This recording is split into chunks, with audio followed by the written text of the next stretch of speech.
రాష్ట్రాల నడుమ కృష్ణా నీళ్ల మంట. ఢిల్లీ కేంద్రంగా మరోసారి పావులు కదుపుతున్న చంద్రబాబు.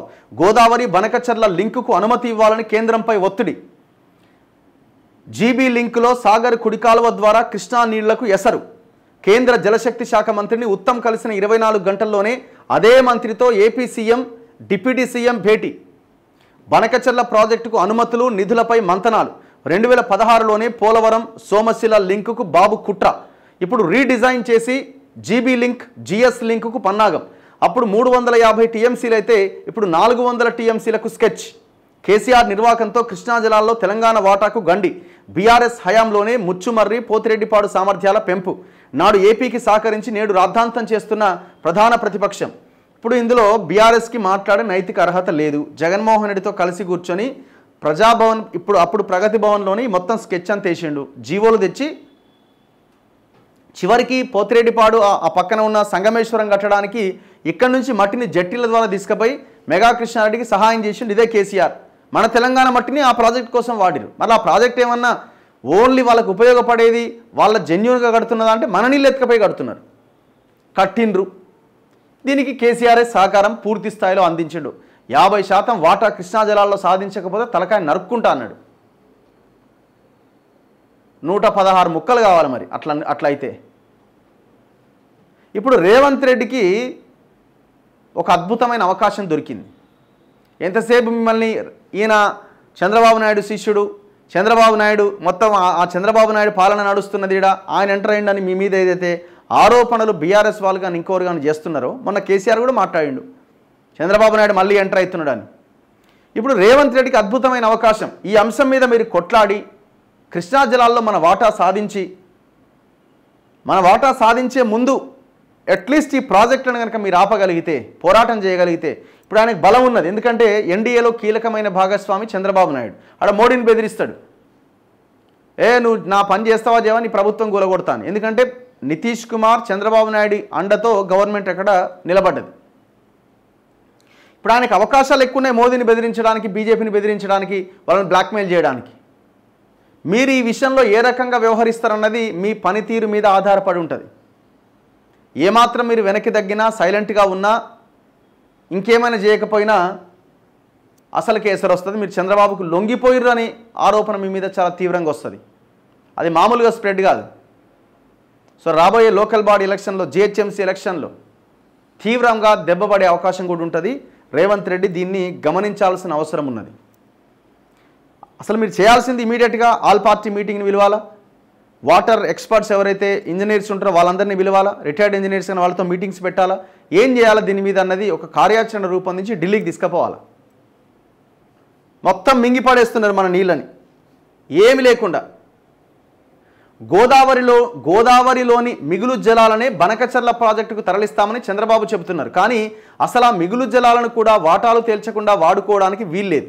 రాష్ట్ర విభజన తర్వాత గోదావరి పైన 1486 టీఎంసీలను గంపగుత్తగా కేటాయించగా అందులో తెలంగాణకు 968, ఏపీకి 518 టీఎంసీలు కేటాయించారు.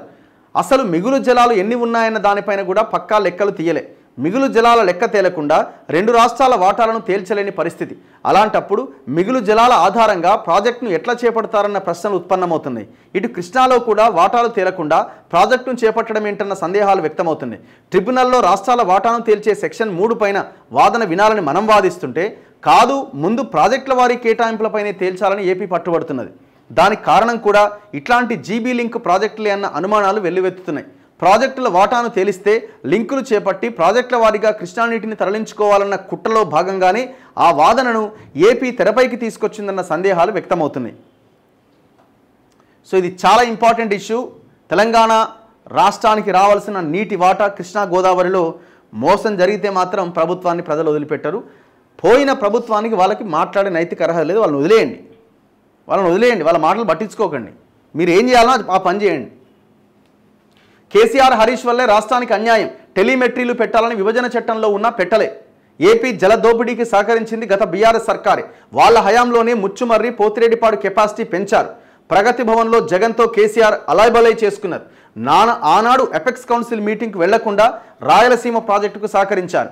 ఇది చాలా ఇంపార్టెంట్ పాయింట్.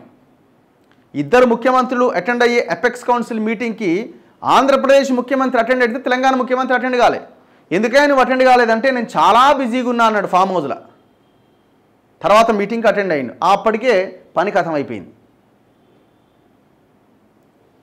అసలు దాని కాంట్రాక్టర్ వాడు మెగా కృష్ణారెడ్డి.